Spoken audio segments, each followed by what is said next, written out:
لسانی نعرے لگائے گئے, شہر میں تقسیم کی باتیں کی گئیں, تو پھر اس کے کانسیکوینسز ہوں گے.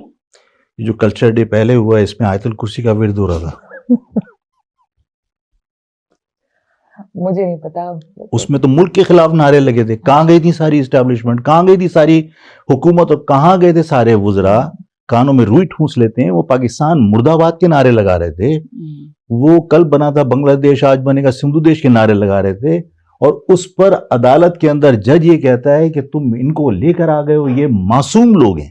جی وہ سارے ان کو بتایا کہ انہوں نے سرکاری گاڑیاں جلائی ہیں, تو انہوں نے کہا ان کا ارادہ تو نہیں تھا. آپ اس سندھ کے اندر مذاق بنایا ہوا ہے.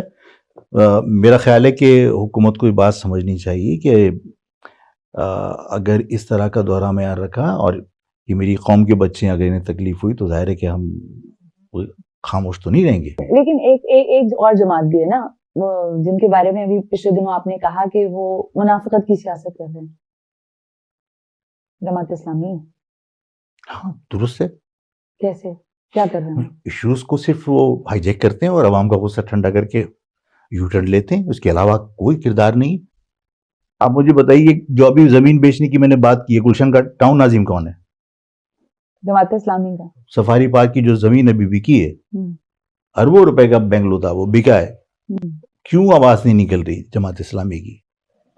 اچھا اگر اس سارے سیناریو میں ہم یہ ایک ہائپوتھیٹیکل وہ کریں, آئیڈیا کریں کہ اگر ہم سوچیں مہاجر قومی موومنٹ کو گورنمنٹ ملتی ہے اور اس کے پاس حکومت کرنے کا وقت آ جاتا ہے, آپ نہ بھی بنے حکومت کے سارے معاملات چلانے کے لیے, 100 دن کا پلان, اور اس میں اہم چیزیں کیا ہوں گی جو آپ کرنا چاہتے ہیں اس ملک کے لیے, اس شہر کے لیے؟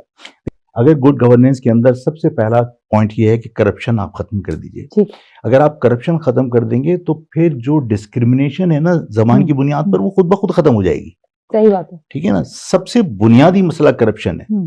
دیکھیے چائنیز پریزیڈنٹ سے کسی نے ترقی کے بارے میں پوچھا کہ آپ کی یہاں اس ریپڈلی جو آپ نے ترقی کی ہے اس کا راز کیا ہے؟ اس نے کہا لوگ اس ریپڈ ترقی کو دیکھ رہے ہوتے ہیں, یہ نہیں دیکھ رہے ہوتے کہ ہم نے کرپشن کی بنیاد پر کتنے سو لوگوں کو پھانسی دی.